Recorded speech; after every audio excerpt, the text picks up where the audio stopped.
যে একটি দল যারা ক্ষমতায় যেতে চায় তারা কি করতে চায়, তাদের স্বপ্নটা কি, সেই স্বপ্নটা আমাদের দেখাতে চায়। এবং সেই স্বপ্নের সাথে আমি যেতেও পারি নাও যেতে পারি, সেটা সাধারণ ভোটার হিসেবে আমার দায়িত্ব, কিন্তু একটি দল আমাকে দেখাতে চায়। সেই দিক থেকে একটা খুবই ইতিবাচক কাজ। এবং যেটি বলা হচ্ছে যে তার দলের কর্মীরা চাঙ্গা ভাব এসছে, চাঙ্গা ভাবের কারণ একটি, যে দলের যেহেতু কোনো কর্মতৎপরতাই নাই, অন্তত একটা কর্মতৎপরতার মধ্য দিয়ে তারা মনে করতে চায় তার দল বোধহয় কিছু ভাবছে। তো কাজে দলীয় কর্মীদের উত্তেজনার সাথে আমাদের উত্তেজনার পার্থক্য এই জায়গাটাতে। কাজে আমি মনে করি যে এটি আগামী দিনের রাজনীতি, এটি যদিও আওয়ামী লীগ বলছে আমাকে কপি করেছে অথবা আমাদের অনুসরণ করেছে, তো ভালো কাজ তো অনুসরণ করাই ভালো। আওয়ামী লীগেরটা যদি অনুসরণ করে থাকে, আওয়ামী লীগ তো সন্তুষ্ট হওয়া উচিত যে তারা রূপকল্প দিয়েছিল, তারা রূপকল্প শব্দটা যেহেতু আওয়ামী লীগ ব্যবহার করে, সেহেতু বিএনপির জন্য এই শব্দ মানে অস্পৃশ্য, এই শব্দ তো গ্রহণ করা যাবে না আমাদের রাজনীতি সংস্কৃতি অনুযায়ী। কাজে তারা নতুন শব্দ, ইংরেজি শব্দ, আবার ওবায়দুল কাদের অন্তঃশ্বাস শূন্যও বলেছে। হ্যাঁ, যাই হোক, এটা রাজনৈতিক বিতর্কের মধ্যে আমি যাই না। আমি প্রথম মনে করি যে এটা একটা ইতিবাচক, যে বিএনপির মতো একটা দল, সেখানে একটা বুদ্ধিবৃত্তিক চর্চার জায়গাটা এসছে। এবং আগামী দিনের রাজনীতি কিন্তু মেঠো স্লোগান নির্ভর, মারামারি নির্ভর রাজনীতি থাকবে না, গুণগত মানের দিকে যেতে হবে। এটা হলো একটি দিক। দ্বিতীয় দিক হচ্ছে যেটা আমি পুরোটাই পড়েছি, প্রায় 256টার মতো ক্লজ আছে এখানে। আমার কাছে মনে হয়েছে এটি অনেক কথা বলা হয়েছে যে বিএনপি অ্যাজ ইফ আগামী নির্বাচনে তারা ক্ষমতায় আসবে, ক্ষমতায় আসলে তাই করবে। এই যেখানে আরো অনেক কিছু থাকা উচিত ছিল, অনেক কিছু না থাকা উচিত ছিল। যেমন ক্ষমতায় আসলে পরে প্রতি থানায় ভেটেরিনারি পশু চিকিৎসক নিয়োগ করা হবে, এটা একটা বড় ভিশনের মধ্যে থাকার কথা না। এটা হলো একটা সরকারের রুটিন কাজ।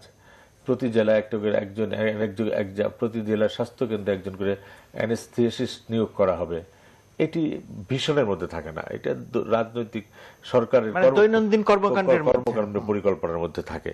কাজে এটি যদি ধরেন খুব ভালোভাবে সম্পাদনা করা হতো, ওই দিন ম্যাডাম জিয়া খুব 2.5 ঘন্টা ধরে প্রায় পড়েছেন, এটা তার কষ্ট আর কম হতে পারতো, এটা আর অনেক কম সময়ে তিনি পড়তে পারতেন।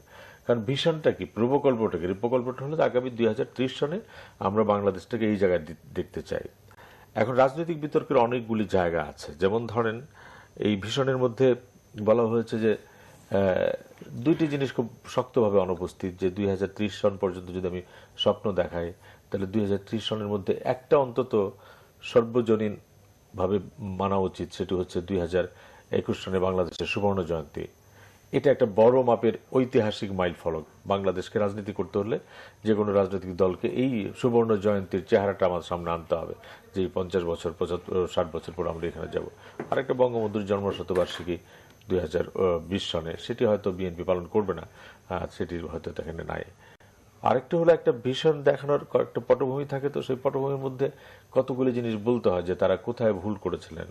তারা দুর্নীতিমুক্ত সমাজ গড়বেন, কিন্তু মানুষ তো প্রশ্ন করবে যে আপনার আমলে তো দুর্নীতি হয়েছে, আমরা একটা সুন্দর নির্বাচনের মধ্য দিয়ে ক্ষমতায় যেতে চাই, কিন্তু বলতে হবে যে আপনার নির্বাচন বর্জন করে তো আপনি এই কাজগুলি করেছেন। এই জায়গাগুলিতে মানুষের মধ্যে আছে যে কাজগুলি আপনি করেছেন, যেগুলি নিয়ে আমাদের প্রশ্ন আছে, সেইগুলি আবার স্বপ্নের মধ্যে দেখাচ্ছেন। এই 256টি ধারার মধ্যে অন্তত 60টার মতো জায়গা আমি পাবো, যে জায়গায় আমি দেখবো যে তারা সরকারের ধারাবাহিকতাকে অক্ষুণ্ণ রাখতে চান, গুচ্ছগ্রাম রাখতে চান, কমিউনিটি হাসপাতাল নামে রাখতে চান না, ওইটি রাখতে চান। তারপরে আপনি যদি এরকম কি বলে 4G-তে যেতে চান, 57 ধারা বাতিল করতে চান, এটি এখানেও আছে। তেল গ্যাস উত্তোলন কেন্দ্রিক যে নীতি, এইখানে একটা ধারাবাহিকতা আছে, এটাও আমি ইতিবাচক দেখি। এবং এটিতে আওয়ামী লীগের ওষ্মা প্রকাশ করার কোনো কারণ দেখি না। তাদের ইতিবাচক কাজগুলির ধারাবাহিকতা তো আরেক সরকার রাখবে, সেটাই তো হওয়া উচিত, এটি স্বাভাবিক। তো কাজে সেই দিক থেকে আমি মনে করি এক ধরনের ইতিবাচক উদ্যোগ, কিন্তু কতগুলি এটা আরো সংক্ষিপ্ত করা যেত। এটা আর মানে ভীষণ না হয়ে কতগুলি রুটিন ওয়ার্ক, মানে নির্বাচনী ম্যানিফেস্টোর বড় সংস্করণ হয়েছে, সেই জায়গাটাতে আমি মনে করি যে কাঠামোগত দিকটাতে, কিন্তু একটা বড় মৌলিক জায়গাটাতে বিএনপি যেটা এই ভীষণ, তারা বলেছে ইনক্লুসিভ সোসাইটি করব, কিন্তু যেটি বিএনপি সম্পর্কে সবচেয়ে বড় প্রশ্ন, যে তারা জামাতের সঙ্গে থাকবেন কি থাকবেন না, এই প্রসঙ্গে তারা কোনো প্রসঙ্গই বলেন না। ধর্মভিত্তিক বলেন নাই মানে তার মানে হচ্ছে যেরকম আছেন সেরকম থাকবে। আমি মানের মধ্যে যেতে চাই না, আমি যেটা পাইনি সেটা আমি বললাম। মানুষের মধ্যে প্রশ্নগুলি আছে। আমার ধারণা দলীয় কর্মীদের মধ্যে একটা উত্তেজনা এসেছে, যে আমাদের দলের মধ্যে একটা নড়াচড়া হচ্ছে, আমাদের নেতা একটা নড়াচড়া করছেন, সেটার জন্য একটা উত্তেজনা আছে। আওয়ামী লীগের মধ্যে ধারণা ছিল যে বুদ্ধিবৃত্তিক রাজনীতির চর্চাটা তারাই একমাত্র করছেন, কিন্তু বিএনপি সেই জায়গাটাতে আসলো, যারা বলে আওয়ামী লীগের মধ্যে এক ধরনের উত্তেজনা আছে। বিএনপির মধ্যে যেহেতু এরকম একটা ভীষণ দেখাচ্ছেন যে আপনি শক্তভাবে ক্ষমতায় যাওয়ার একটা স্পৃহা যেটা সেটা খুব জোরে সোরে সেখানে আছে। কাজে সব মিলিয়ে আমি ইতিবাচক এবং নেতিবাচক জায়গাগুলিকে আমার ধারণা তারা যখন এটাকে আরেকটু কনসাইজ করে নির্বাচনী প্রচারণায় আসবেন এই প্রশ্নগুলির জবাব তাদেরকে দিতে হবে এবং সেই প্রস্তুতি তাদের রাখতে হবে। জি, আমরা সরাসরিভাবে নির্বাচনের জায়গাতেই আসবো পরের অংশে, বা এরপরে আপনার কাছে যখন আসবে তখন সরাসরি নির্বাচনের জায়গাতে। তার আগে এই যে কথাগুলো মঞ্জুর হাসান বুলবুল বললেন বিএনপির ভিশন 2030-র প্রেক্ষিতে, আপনার বিশ্লেষণ কি বলে? আমিও ওনার সাথে একমতই মোটামুটি বলতে হবে। আমি ওটাকে ইতিবাচক হিসেবে দেখছি। ইতিবাচক হিসেবে দেখার একটা বড় কারণ হলো, আমার মনে হয় না বিএনপি অতীতে কোনোদিন স্বীকার করেছে যে আমাদের শাসন প্রক্রিয়ায়, প্রতিষ্ঠানে, গণতান্ত্রিক ব্যবস্থায় বিরাট সংস্কার, বিরাট পরিবর্তন প্রয়োজন। এটা আমার মনে হয় প্রথমবার তারা স্বীকার করেছে। হয়তোবা তারা এই উপলব্ধিতে এসছে যে আমাদেরকে যদি আমাদের গণতান্ত্রিক ব্যবস্থাকে যদি কার্যকর করতে হয়, সুশাসন প্রতিষ্ঠা করতে হয়, সুখে শান্তিতে বসবাস করতে হয়, তাহলে কতগুলো ক্ষেত্রে আমাদের পরিবর্তন দরকার, সুদূর প্রসারী পরিবর্তন দরকার।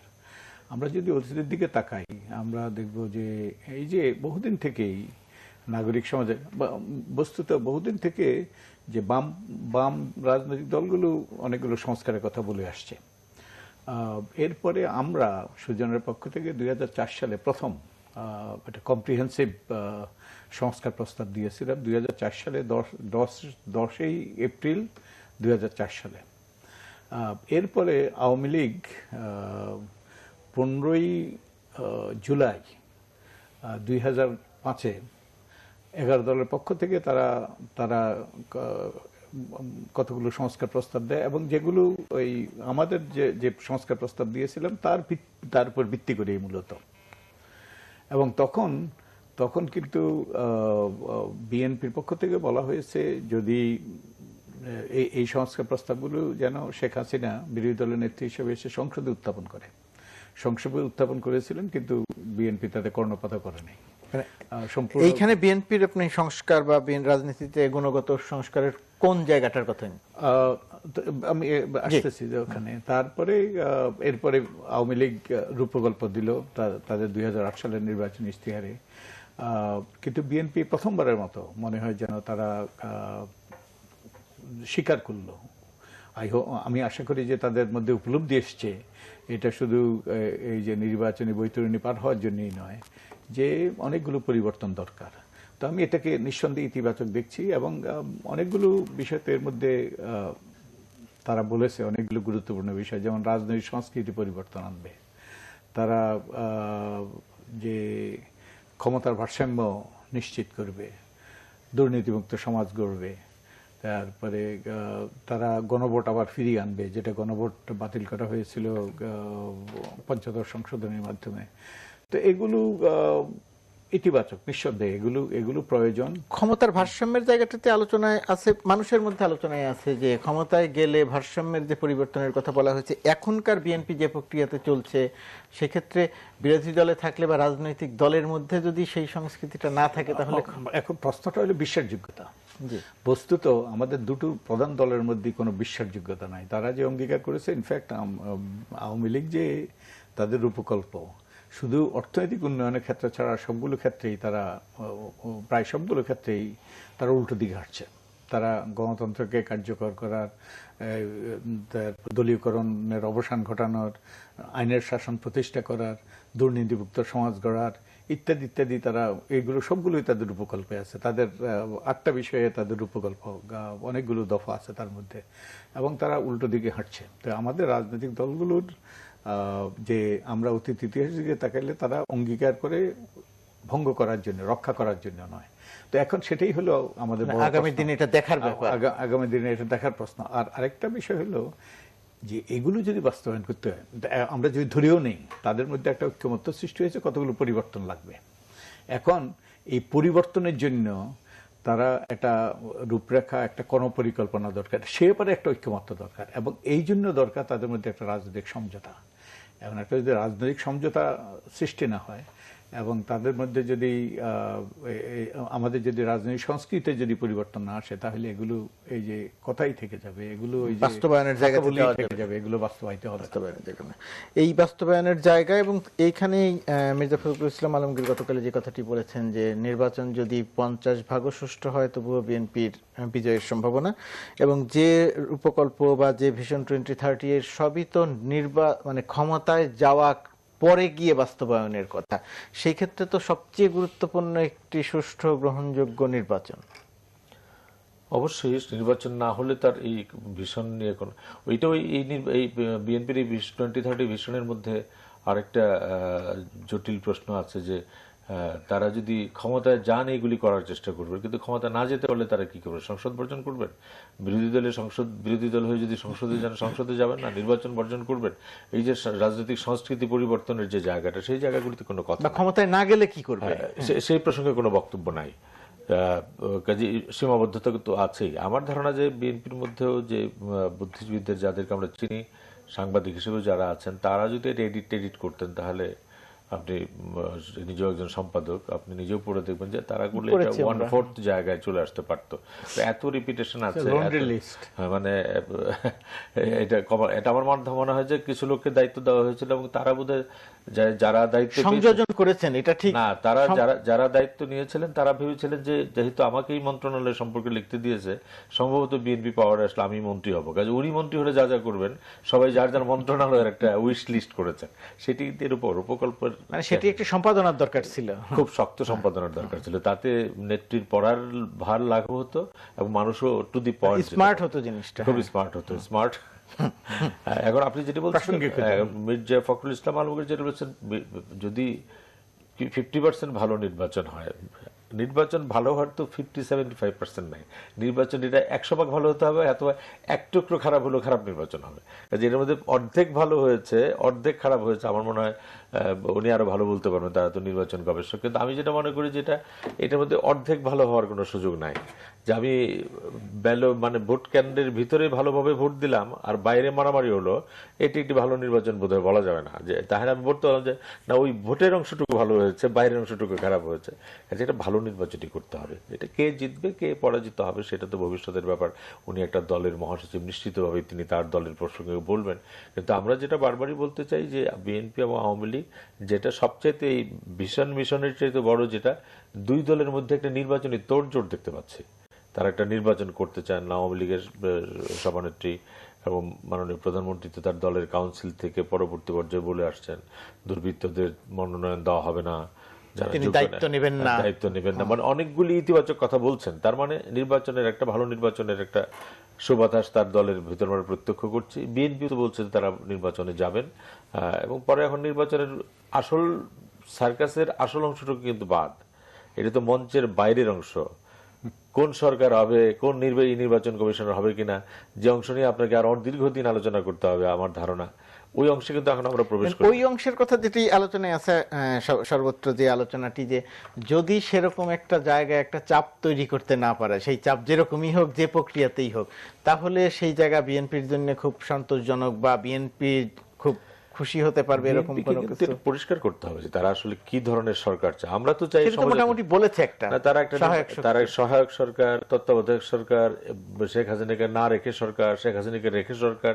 বিএনপির এক একজনের কিন্তু এক এক মত আছে। কারণ গয়েশ্বর রায় যখন কথা বলে তখন একরকম, মধু সাহেব যখন কথা বলেন তখন একরকম, অন্যরা যখন কথা বলেন, মহাসচিব বলেন তখন আর কাজেই এটা একটা সুস্পষ্ট তাদের এখনই। কারণ নির্বাচন যদি আগামী বছর হয়, এই ফয়সালাগুলি দ্রুত হতে হবে।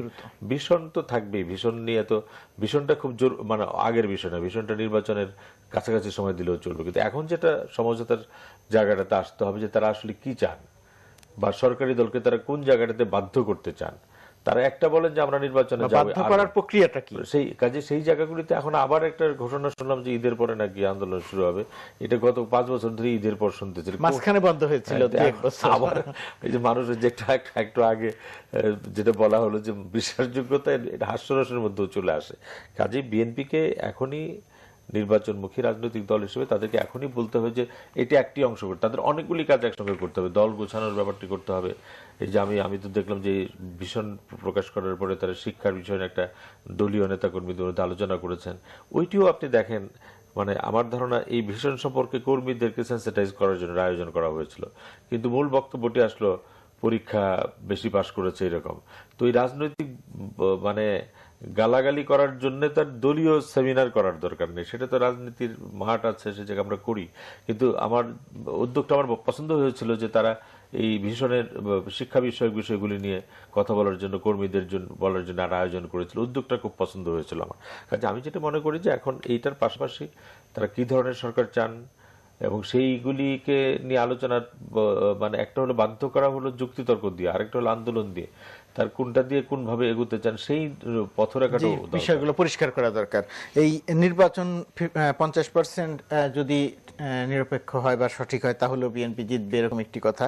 বিএনপি তার মানে ধরেই নিচ্ছে যে নির্বাচন সুষ্ঠু না হওয়ার একটা সম্ভাবনা আছে, এটি একটি বিষয়। আরেকটি বিষয় যে ভীষণ, সেটি তো ক্ষমতায় যেহেতু যাওয়া কেন্দ্রিক, তো ক্ষমতায় যেতে হলে তো দল গোছাতে হবে, নির্বাচন সুষ্ঠু করার জন্য সরকারের উপরে চাপ প্রয়োগ করতে হবে। মঞ্জুর হাসান বুলবুল বলেন চাপ প্রয়োগের তো নানা রকমের প্রক্রিয়া আছে, সেটা কি যুক্তিতর্ক না আন্দোলন? সেই জায়গাতে বিএনপির অবস্থানটা কি? আমার তো মনে হয় এটা আমরা নিশ্চিত নই। এটা তারা অনেক কিছুই বলেছে অতীতে, এখনো বলছে, আমরা নিশ্চিত নই তারা কোন দিকে যাবে। আর তারা তো বড় দুর্বল অবস্থানে, তারা দমনপীড়ন একটা কারণ, আর একটা হলো তাদের মধ্যে নিজেদের মধ্যে বিশৃঙ্খলা, তাদের দলের মধ্যে গণতন্ত্র নাই, তাদের মধ্যে বহু কেন্দ্রিকতা। কে আসলে এই যে বিএনপি পরিচালনা করে পুরোপুরি এটা নিশ্চিত নয়, অনেকের কাছে পরিষ্কার না। তো তাদেরকে দল গুছাইতে হবে, আপনি যেটা বললেন। আর যে কি ধরনের সরকার হবে এটা কিন্তু অত্যন্ত, যে আমাদের অতীতের কথা, হোন্ডা আর কি ওসিডিসি আর হোন্ডা, কিন্তু সেটা তো রাজনৈতিক সিদ্ধান্তের ব্যাপার। রাজনৈতিক সিদ্ধান্ত যদি ঠিক থাকে তাহলে কি প্রশাসন, আইন শৃঙ্খলা বাহিনী এটা কোনো বড় সমস্যা?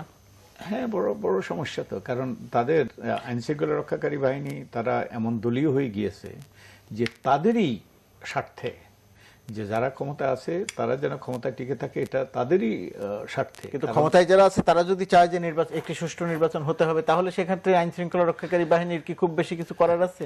আমি বলছি রাজনৈতিক সিদ্ধান্তের কথা। এখন আমাদের নয়, সব জায়গায় যে যারা রাজনৈতিক দলগুলোর মধ্যে যে এমন একটা প্রবণতা থাকে, তারা যে কোনো মূল্যে জিততে হবে, যে কোনো মূল্যে ক্ষমতায় যেতে হবে, ক্ষমতায় টিকে থাকতে হবে।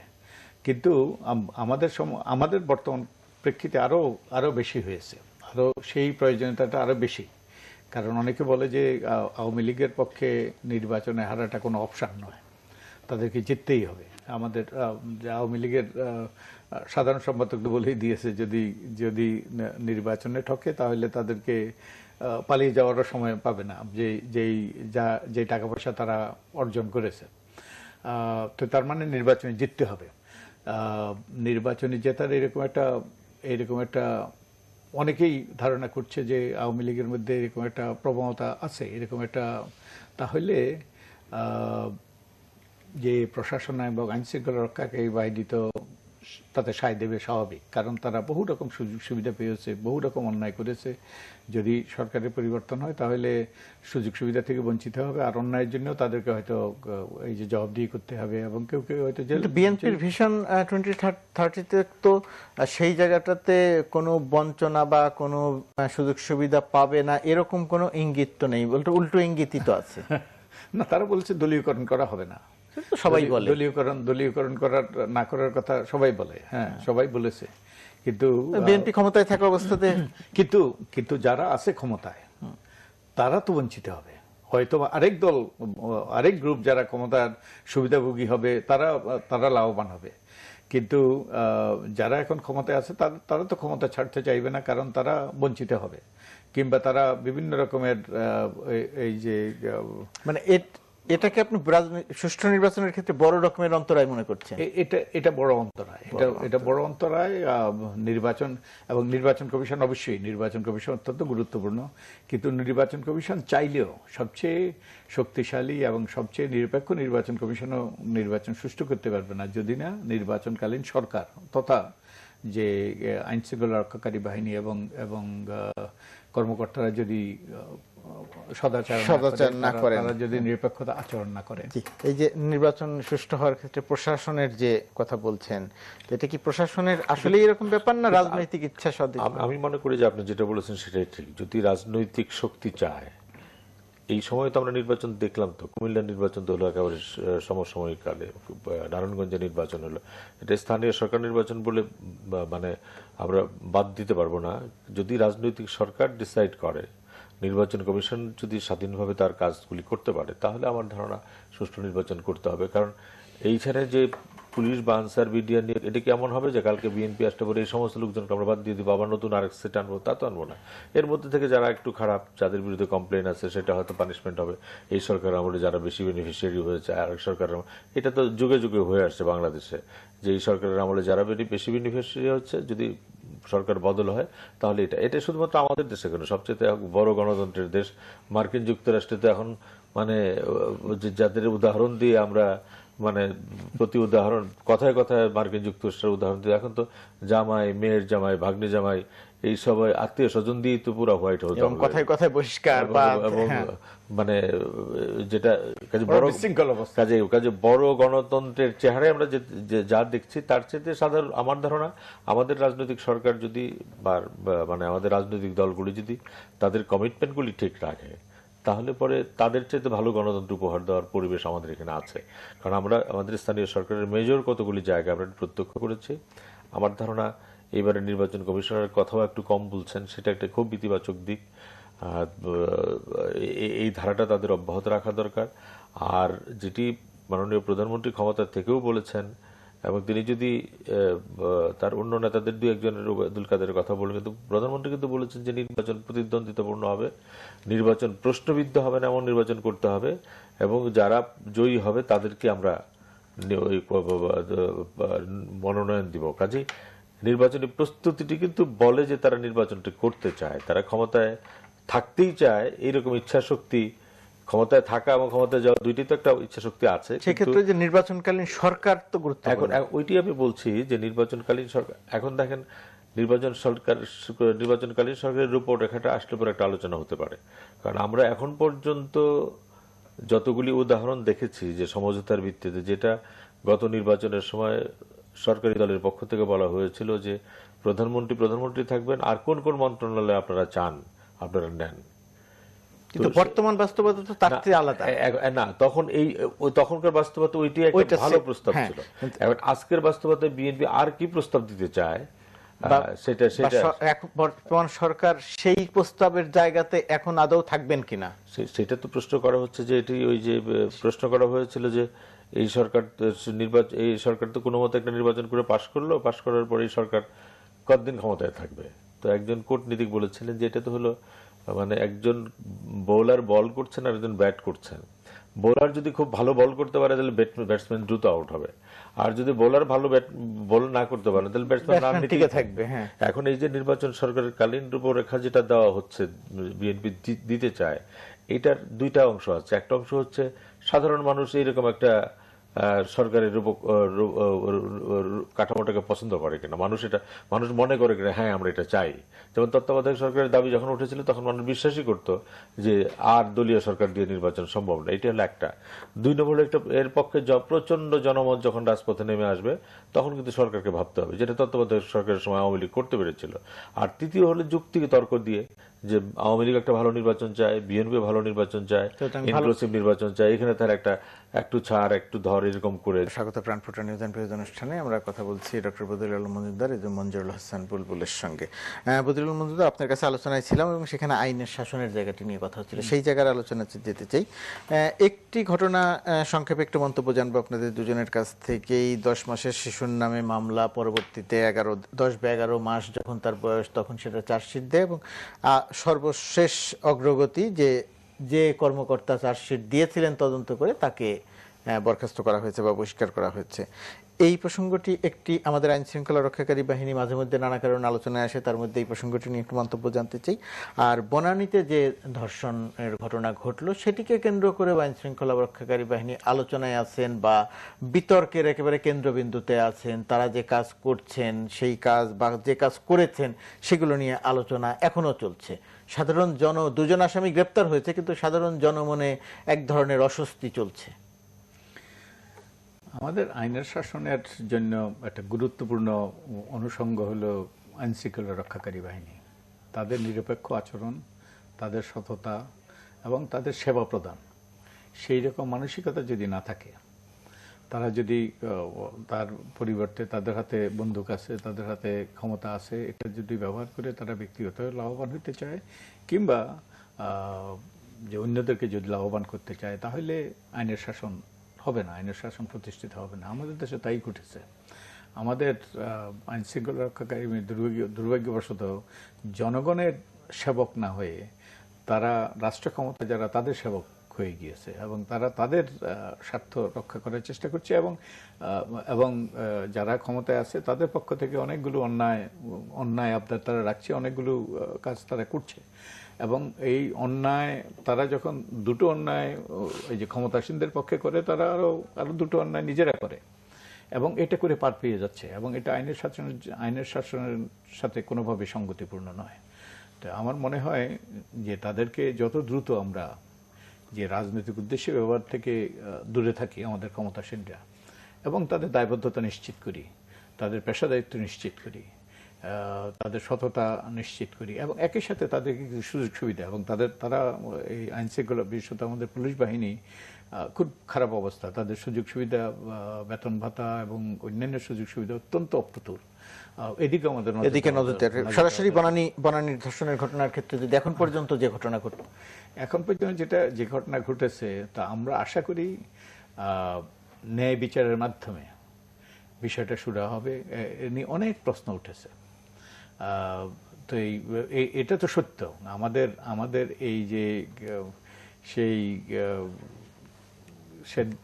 ধনাঢ্য এলাকায়, আমাদের গুলশান বনানী এই এলাকার কিছু পরিবার, কিছু উঠতি বয়সের ছেলেমেয়েরা বিভিন্ন রকম ওই যে বাড়াবাড়িতে লিপ্ত, অনাচার, সেটা কি শুধুমাত্র এলাকা ভিত্তিক ভাগ করলে ঠিক হবে? এটা ওখানে প্রবণতা বেশি, কারণ অর্থের প্রাচুর্য সেখানে, এবং নাকি আমরা একটি ঘটনার মধ্য দিয়ে জানছি বলে সেটা একটি এলাকার কথা বলছি?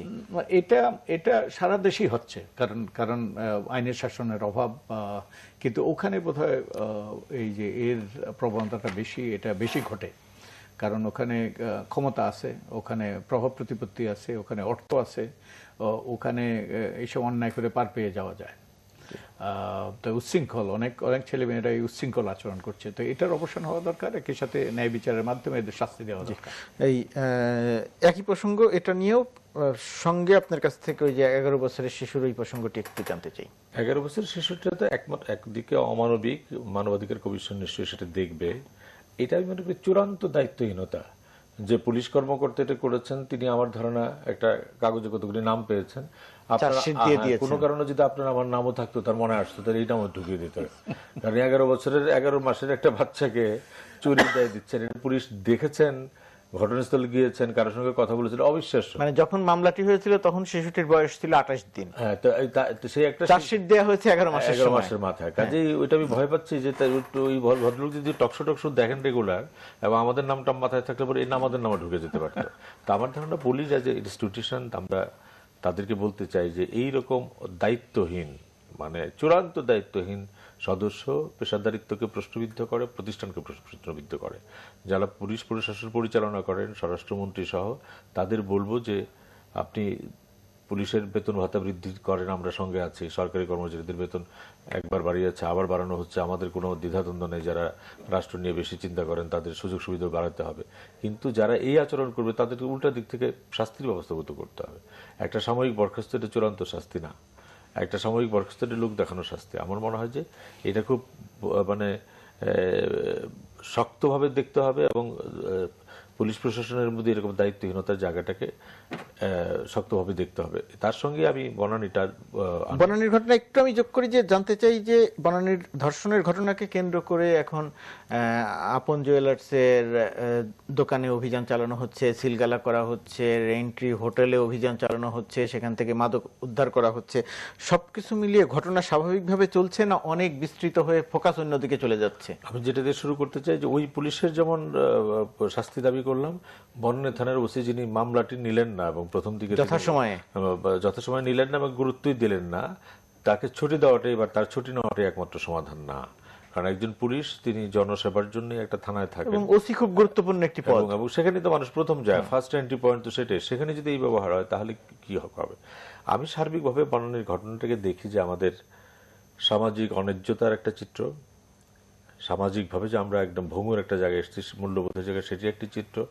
এবং এইটিতে শুধুমাত্র ওই ছেলেটি দোষী তা না, তার পরিবারকেও আমি সমানভাবে দোষী করি।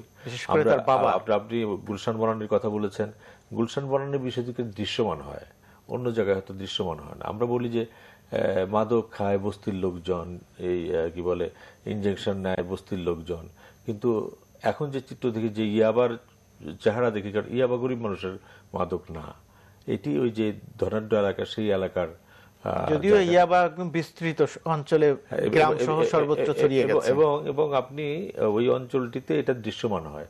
আজকের পত্রিকায় দেখলাম যে ছেলেটি ধরা পড়েছে, তার দৈনিক নাকি তার হাত খরচ হলো 2 লক্ষ টাকা।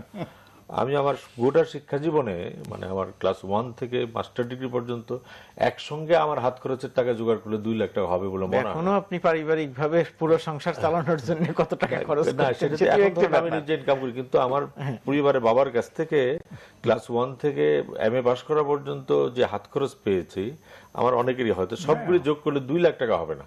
তো কাজে একটা আমরা অবিশ্বাস্য সমাজ তৈরি করছি, তো যে সমাজ কোনো জবাবদিহিতা নাই। আমরা শুধুমাত্র সরকারকে বলি, সামাজিক কোনো অডিট তো নাই, সামাজিক কোনো একটা হোটেল চালু হচ্ছে, সেই হোটেল চালু হওয়ার আগেই সেখানে নানা কিছুর আয়োজন করা হচ্ছে। মাদক নিয়ন্ত্রণ অধিদপ্তরের এক ব্যক্তি কালকে দেখলাম যে টেলিভিশন ফাটে, আমরা তন্ন তন্ন করেছি, এখানে কিছুই পাওয়া যায় না। বিকেলবেলা গিয়ে শুল্ক অধিদপ্তর সেখানে 12 বোতল মদ পেল, তাহলে তার আগের দিন বলার কি দরকার ছিল?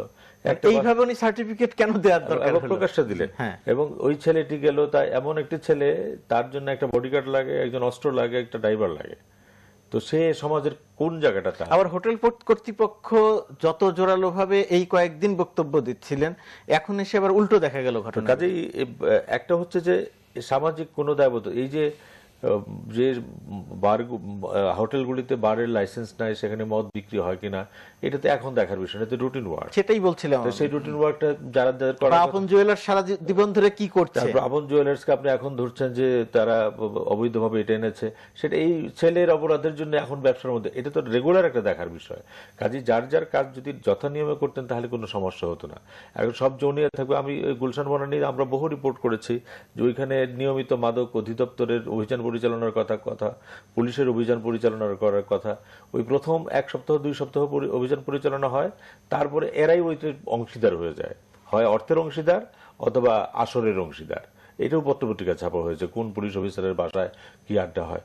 আপনি এই যে একটা অন্যায্য সমাজ আমরা তৈরি করেছি, কিছু মানুষের কাছে টাকা আসছে, অথবা এখন এসে জানা যাচ্ছে যে একজন থানার ওসি তিনি 70 লক্ষ বা 1 কোটি টাকা দিয়ে একটি ক্লাবের মেম্বার হচ্ছেন, সেটাও তো নিয়মিত জানা যাচ্ছে। এর মধ্যে চট্টগ্রাম না কোন জায়গায় খুলনা এক পুলিশের ওয়াইফ তার স্বামী সম্পর্কে প্রেস কনফারেন্স করলো না, এত টাকা উনি কোথায় পেলেন, কোথা থেকে পায়? এটা তো কাজে এই প্রশ্নগুলিতে সমাজ করে না। আমরা এমন একটা সমাজ তৈরি করেছি, মানে ছেলে যখন আপনি 2টি মেয়ে এখানে আসলো, আমি তাদেরকে দোষ দিচ্ছি না, আমরা তো এমন একটি সমাজই চাই যেখানে ছেলে মেয়ে একসাথে, মানে দিনে হোক রাতে হোক তাদের সময় কাটাবে। কিন্তু ওই ফ্যামিলিটারও তো দেখবার বিষয় ছিল যে কাদের কাছে যাচ্ছে এবং সেটা তারা চিনে কিনা। এরকম একটা অঘটন ঘটার আগে তাদেরও তো সতর্ক হওয়ার দরকার ছিল। আমি বলছি না যে মানে ওই মেয়েরা দায়ী, কিন্তু একটা আমাদের সামাজিক অডিটেরও একটা ফ্যামিলি অডিট আছে না, একটা ফ্যামিলি অডিটটা কোথায়? তারপরে এরা এই যে ছেলেটা ওই জন্মদিন পালন করতে, জন্মদিন তো একটা পারিবারিক উৎসব, এই পরিবারের কোনো সদস্য নেই এখানে, সব বাইরের উৎসব পালিত হচ্ছে। কাজে আমরা পারিবারিক উৎসবগুলিকে যদি আমরা আমাদের অন্যরকম উৎসবে রূপান্তরিত করি, আমাদের সামাজিক উৎসবগুলিকে যদি আমরা অন্য উৎসবে রূপান্তরিত করি, তার মধ্যে তো অন্য ঘটনা ঘটছে। এটি হচ্ছে আমাদের যে একটা মানে অন্যায্য একটা সমাজ তৈরি করছি, যে সমাজের মধ্যে কোনো ন্যায়পরায়ণতা নাই।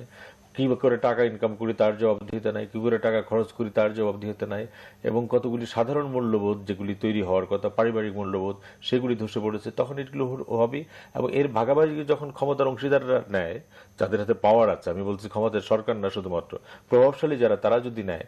আপনি গুলশান বনানীতে কতগুলি হোটেল রেস্টুরেন্টে যদি সন্ধ্যার দিকে যান, এটা কিন্তু বাংলাদেশ মনে হয় না। এবং এইসব হোটেল রেস্টুরেন্টে চা কফি না খেলে নাকি আপনার সামাজিক মর্যাদাও থাকে না। আজকে আমরা শুধুমাত্র একজন স্বর্ণের দোকানদারের মালিকের পুত্র নিয়ে তো লাফালাফি করছি, ওইখানে তো মেলা ব্যারিস্টার পুত্রের নাম শুনি, ওইখানে মেলা ব্যবসায়ী পুত্রের নাম শুনি, সেগুলো তো আইন শৃঙ্খলা রক্ষাকারী বাহিনীর অনেকের নাম অনেক নাম আমরা সেখানে শুনি। কাজে একটা আপনি যদি রাজনীতিতে জবাবদিহিতা নিশ্চিত না করতে পারেন, সামাজিক ন্যায় সঙ্গত সমাজ যদি তৈরি না করতে পারেন, নৈতিকতার সাধারণ মিনিমাম জায়গাটা যদি না করতে পারেন, পারিবারিক যে মূল্যবোধগুলি সেগুলি যদি একেবারেই ধ্বংস হয়ে যায়, তাহলে শুধুমাত্র পুলিশ দিয়ে যাবে না, কারণ পুলিশ তো এই সমাজ থেকেই তৈরি হয়। এই সমাজ থেকেই তৈরি, আলাদা করে খুব বেশি প্রত্যাশা করি।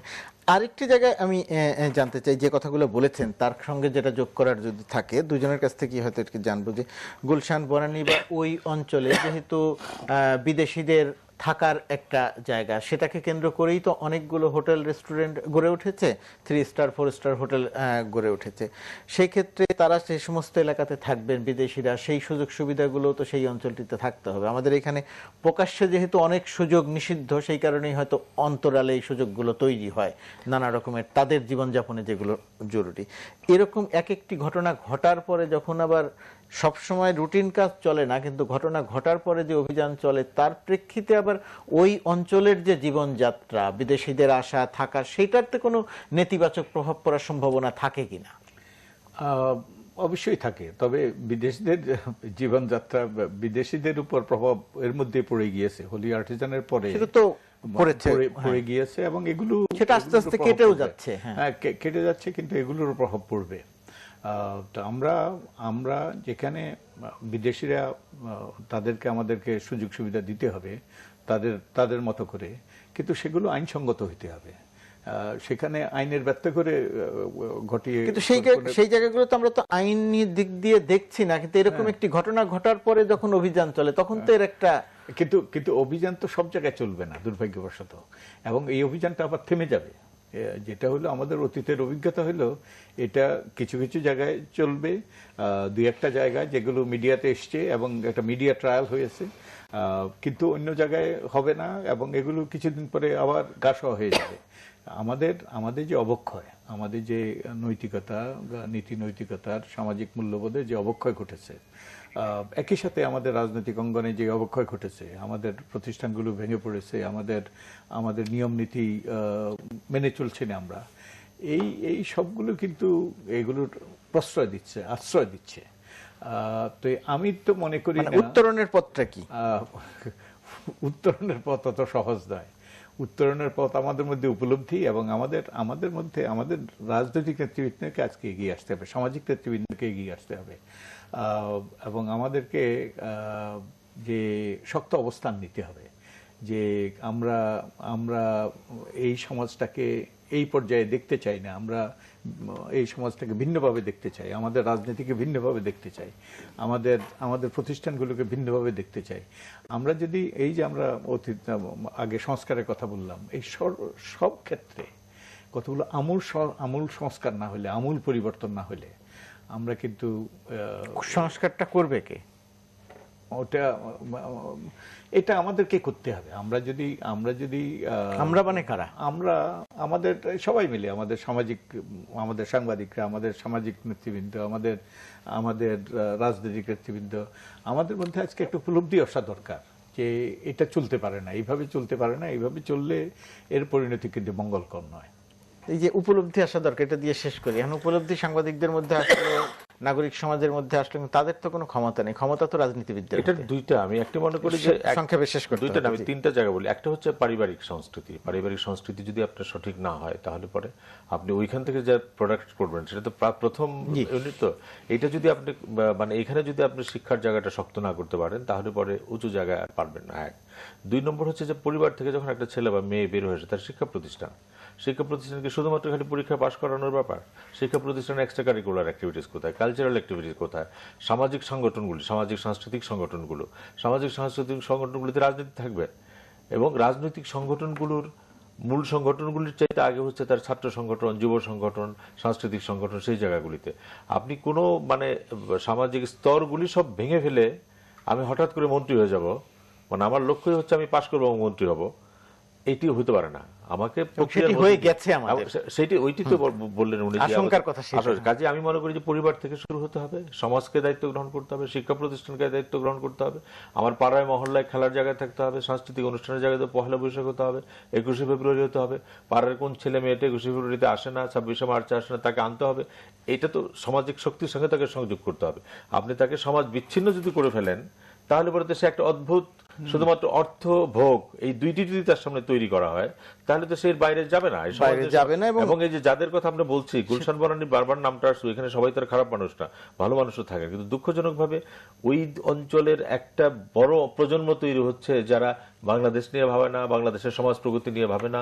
আওয়ামী লীগ বিএনপি নিয়ে আমাদের টকশো করি, তারা আমাদের নিয়ে হাসে, যারা কি বলে এইসব, এগুলি এত ভাবার কি দরকার, আমার টাকা আছে আমি এই করবো চলবো, সেটাই যাইছে যা করছে তাই। মঞ্জুল হাসান বুলবুল এবং ডক্টর বদিউল মজুমদার, ধন্যবাদ আপনাদের দুজনকে।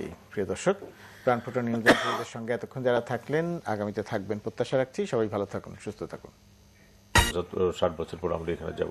আরেকটা বঙ্গবন্ধুর জন্মশতবার্ষিকী 2020 সনে, সেটি হয়তো বিএনপি পালন করবে না, সেটি হয়তো এখানে নাই। আরেকটা হলো একটা ভীষণ দেখানোর একটা পটভূমি থাকে, তো সেই পটভূমির মধ্যে কতগুলি জিনিস বলতে হয় যে তারা কোথায় ভুল করেছিলেন, তারা দুর্নীতিমুক্ত সমাজ গড়বেন। কিন্তু মানুষ তো প্রশ্ন করবে যে আপনার আমলে তো দুর্নীতি হয়েছে, আমরা একটা সুন্দর নির্বাচনের মধ্য দিয়ে ক্ষমতায় যেতে চাই, কিন্তু বলতে হবে যে আপনার নির্বাচন বর্জন করে তো আপনি এই কাজগুলি করেছেন। এই জায়গাগুলিতে মানুষের মধ্যে আছে যে কাজগুলি আপনি করেছেন, যেগুলি নিয়ে আমাদের প্রশ্ন আছে, সেইগুলি আবার স্বপ্নের মধ্যে দেখাচ্ছেন। এই 256টি ধারার মধ্যে অন্তত 60টার মতো জায়গা আমি পাবো যে জায়গায় আমি দেখবো যে তারা সরকারের ধারাবাহিকতাকে অক্ষুণ্ণ রাখতে চান, গুচ্ছগ্রাম রাখতে চান, কমিউনিটি হাসপাতাল নামে রাখতে চান না, ওইটি রাখতে চান। তারপরে আপনি যদি এরকম কি বলে 4G-তে যেতে চান, 57 ধারা বাতিল করতে চান, এটি এখানেও আছে।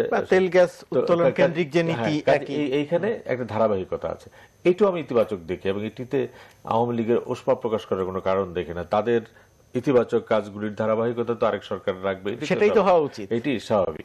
তো কাজে সেই দিক থেকে আমি মনে করি এক ধরনের ইতিবাচক উদ্যোগ, কিন্তু কতগুলি এটা আরো সংক্ষিপ্ত করা যেত, এটা আর মানে ভীষণ না হয়ে কতগুলি রুটিন ওয়ার্ক, মানে নির্বাচনী ম্যানিফেস্টোর বড় সংস্করণ হয়েছে, সেই জায়গাটাতে আমি মনে করি যে কাঠামোগত দিকটাতে, কিন্তু একটা বড় মৌলিক জায়গাটাতে বিএনপি যেটা ভীষণ, তারা বলেছে ইনক্লুসিভ সোসাইটি করব, কিন্তু যেটি বিএনপি সম্পর্কে সবচেয়ে বড় প্রশ্ন যে তারা জামাতের সঙ্গে থাকবেন কি থাকবেন না, এই প্রসঙ্গে তারা কোনো প্রসঙ্গই বলেন না।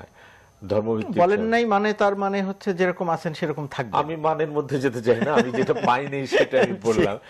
মানুষের মধ্যে প্রশ্নগুলি আছে, কাজে আমার ধারণা দলীয় কর্মীদের মধ্যে একটা উত্তেজনা এসেছে যে আমাদের দলের মধ্যে একটা নড়াচড়া হচ্ছে, আমাদের নেতা একটা নড়াচড়া করছেন, সেটার জন্য একটা উত্তেজনা আছে। আওয়ামী লীগের মধ্যে ধারণা ছিল যে বুদ্ধিবৃত্তিক রাজনীতির চর্চাটা তারাই একমাত্র করছেন, কিন্তু বিএনপি সেই জায়গাটাতে আসলো, যার ফলে আওয়ামী লীগের মধ্যে এক ধরনের উত্তেজনা আছে। বিএনপির মধ্যে যেহেতু এরকম একটা ভীষণ দেখাচ্ছেন, যার শক্তভাবে ক্ষমতায় যাওয়ার একটা স্পৃহা যেটা, সেটা খুব জোরে সোরে সেখানে আছে।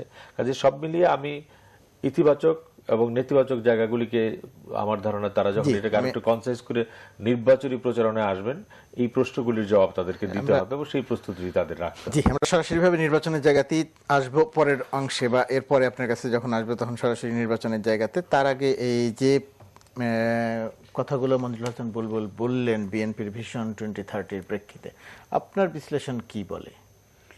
আমিও ওনার সাথে একমতই মোটামুটি বলতে হবে।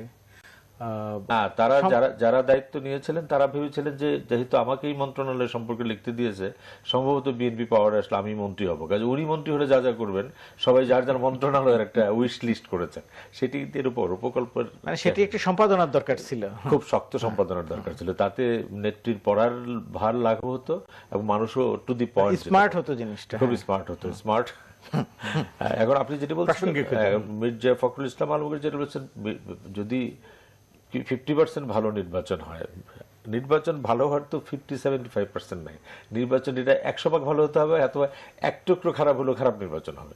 এর মধ্যে অর্ধেক ভালো হয়েছে, অর্ধেক খারাপ হয়েছে, আমার মনে হয় উনি আরো ভালো বলতে পারবেন, তারা তো নির্বাচন গবেষক। কিন্তু আমি যেটা মনে করি যেটা, এটার মধ্যে অর্ধেক ভালো হওয়ার কোনো সুযোগ নাই, যে আমি মানে ভোট কেন্দ্রের ভিতরে ভালোভাবে ভোট দিলাম আর বাইরে মারামারি হলো, এটি একটি ভালো নির্বাচন বোধহয় বলা যাবে না। যে তাহলে আমি বলতে পারলাম যে না, ওই ভোটের অংশটুকু ভালো হয়েছে, বাইরের অংশটুকু খারাপ হয়েছে, এটা ভালো নির্বাচনই করতে হবে। এটা কে জিতবে কে পরাজিত হবে সেটা তো ভবিষ্যতের ব্যাপার, উনি একটা দলের মহাসচিব, নিশ্চিতভাবে তিনি তার দলের প্রসঙ্গে বলবেন।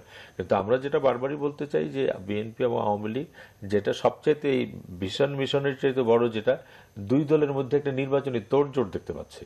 তারা একটা নির্বাচন করতে চান, আওয়ামী লীগের সভানেত্রী এবং মাননীয় প্রধানমন্ত্রী তো তার দলের কাউন্সিল থেকে পরবর্তী পর্যায়ে বলে আসছেন দুর্বৃত্তদের মনোনয়ন দেওয়া হবে না, যারা তিনি যোগ্য দায়িত্ব নেবেন না। দায়িত্ব নেবেন না, মানে অনেকগুলি ইতিবাচক কথা বলছেন। তার মানে নির্বাচনের একটা ভালো নির্বাচনের একটা সুবাতাস তার দলের ভিতর আমরা প্রত্যক্ষ করছি। বিএনপি তো বলছে তারা নির্বাচনে যাবেন, এবং পরে এখন নির্বাচনের আসল সার্কাসের আসল অংশটুকু কিন্তু বাদ, এটা তো মঞ্চের বাইরের অংশ।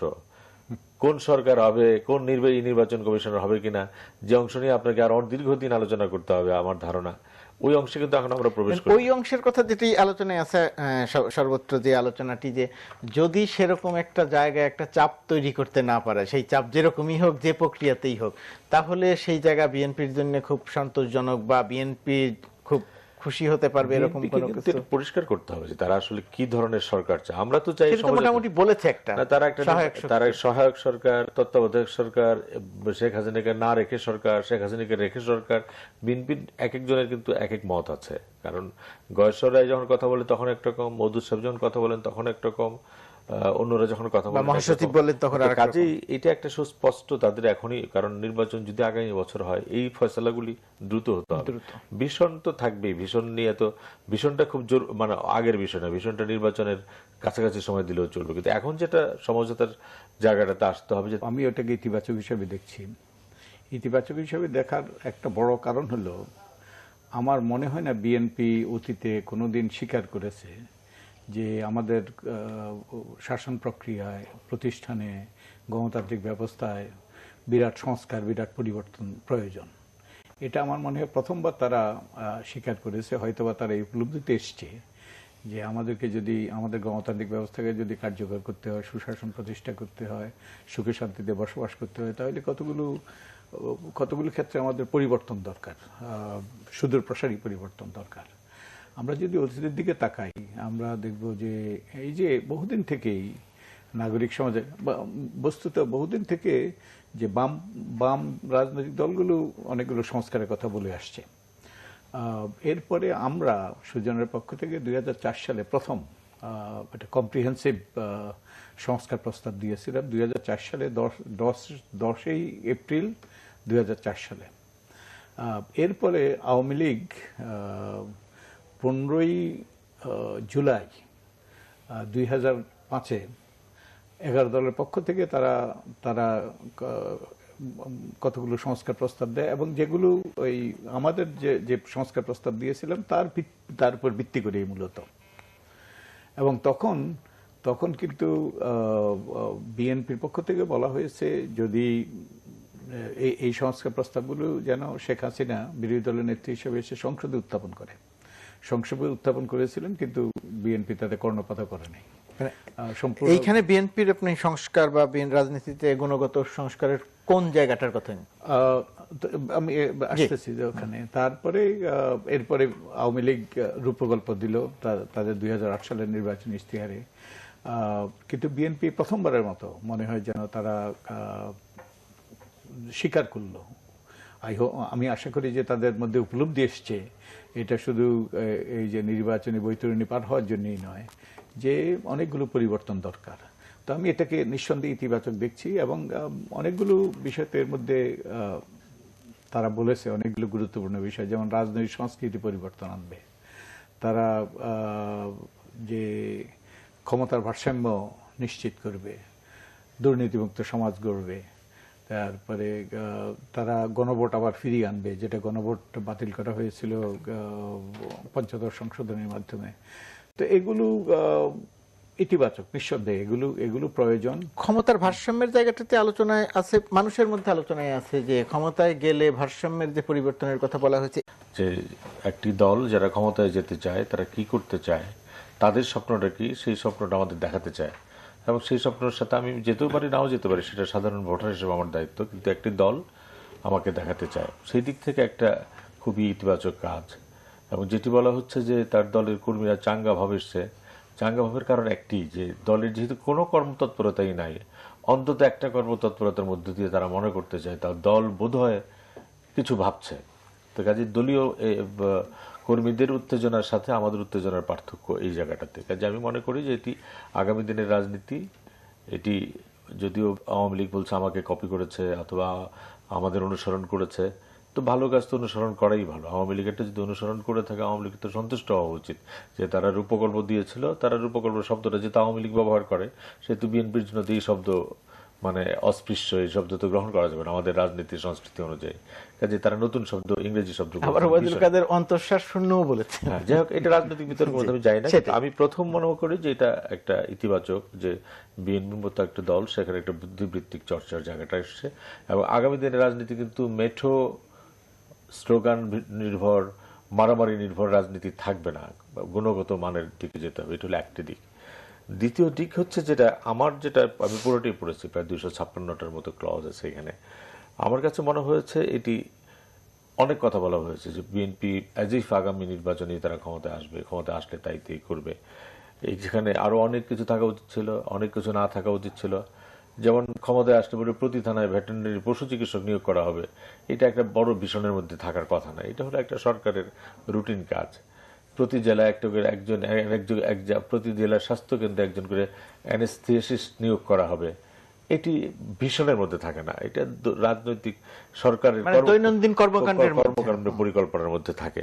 কাজে এটি যদি ধরেন খুব ভালোভাবে সম্পাদনা করা হতো, ওই দিন ম্যাডাম জিয়া খুব 2.5 ঘন্টা ধরে প্রায় পড়েছেন, এটা তার কষ্ট আর কম হতে পারতো, এটা আরো অনেক কম সময়ে তিনি পড়তে পারতেন।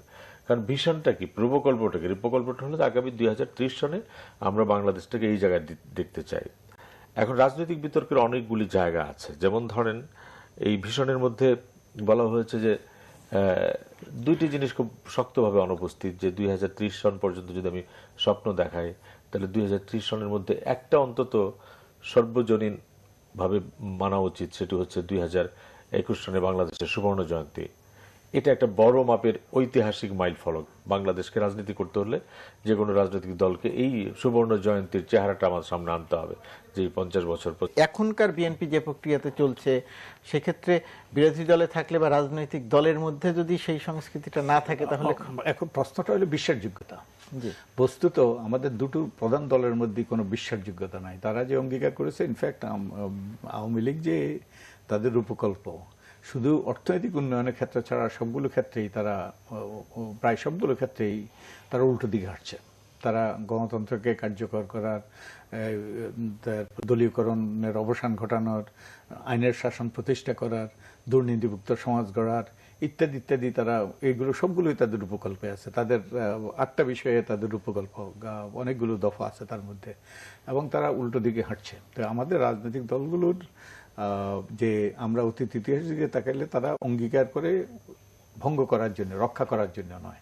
তো এখন সেটাই হলো আমাদের আগামী দিনে এটা দেখার ব্যাপার, আগামী দিনে এটা দেখার প্রশ্ন। আর আরেকটা বিষয় হলো যে এগুলো যদি বাস্তবায়ন করতে হয়, আমরা যদি ধরেও নেই তাদের মধ্যে একটা ঐক্যমত্য সৃষ্টি হয়েছে, কতগুলো পরিবর্তন লাগবে। এখন এই পরিবর্তনের জন্য তারা একটা রূপরেখা, একটা কর্মপরিকল্পনা দরকার, সে ব্যাপারে একটা ঐক্যমত্য দরকার, এবং এই জন্য দরকার তাদের মধ্যে একটা রাজনৈতিক সমঝোতা। এখন একটা যদি রাজনৈতিক সমঝোতা সৃষ্টি না হয় এবং তাদের মধ্যে যদি আমাদের যদি রাজনৈতিক সংস্কৃতিতে যদি পরিবর্তন না আসে, তাহলে এগুলো এই যে কথাই থেকে যাবে, এগুলো ওই যে বাস্তবায়নের জায়গা থেকে যাবে, এগুলো বাস্তবায়িত হবে। এই বাস্তবায়নের জায়গা, এবং এইখানেই মির্জা ফখরুল ইসলাম আলমগীর গতকালে যে কথাটি বলেছেন যে নির্বাচন যদি 50 ভাগও সুষ্ঠু হয় তবুও বিএনপির বিজয়ের সম্ভাবনা, এবং যে রূপকল্প বা যে ভিশন 2030 এর সবই তো মানে ক্ষমতায় যাওয়া পরে গিয়ে বাস্তবায়নের কথা। সেই ক্ষেত্রে তো সবচেয়ে গুরুত্বপূর্ণ একটি সুষ্ঠু গ্রহণযোগ্য নির্বাচন। অবশ্যই নির্বাচন না হলে তার এই ভিশন নিয়ে কোনো, ওইটাও এই বিএনপির এই 2030 ভিশনের মধ্যে আরেকটা জটিল প্রশ্ন আছে, যে তারা যদি ক্ষমতায় যান এইগুলি করার চেষ্টা করবে, কিন্তু ক্ষমতা না যেতে পারলে তারা কি করবে? সংসদ বর্জন করবেন? বিরোধী দল হয়ে যদি সংসদে যান, সংসদে যাবেন না, নির্বাচন বর্জন করবেন? এই যে রাজনৈতিক সংস্কৃতি পরিবর্তনের যে জায়গাটা, সেই জায়গাগুলিতে কোনো কথা, ক্ষমতায় না গেলে কি করবে সেই প্রসঙ্গে কোনো বক্তব্য নাই। কাজে সীমাবদ্ধতা তো আছেই। আমার ধারণা যে বিএনপির মধ্যেও যে বুদ্ধিজীবীদের যাদেরকে আমরা চিনি, সাংবাদিক হিসেবে যারা আছেন তারা যদি এটা এডিট করতেন, তাহলে আপনি নিজেও একজন সম্পাদক, আপনি নিজেও পড়ে দেখবেন যে তারা গুলো এটা 1/4 জায়গায় চলে আসতে পারতো। তো এত রিপিটেশন আছে, হ্যাঁ, মানে এটা আমার মনে হয় যে কিছু লোককে দায়িত্ব দেওয়া হয়েছিল এবং তারা বোধহয় যারা দায়িত্ব সংযোজন করেছেন, এটা ঠিক।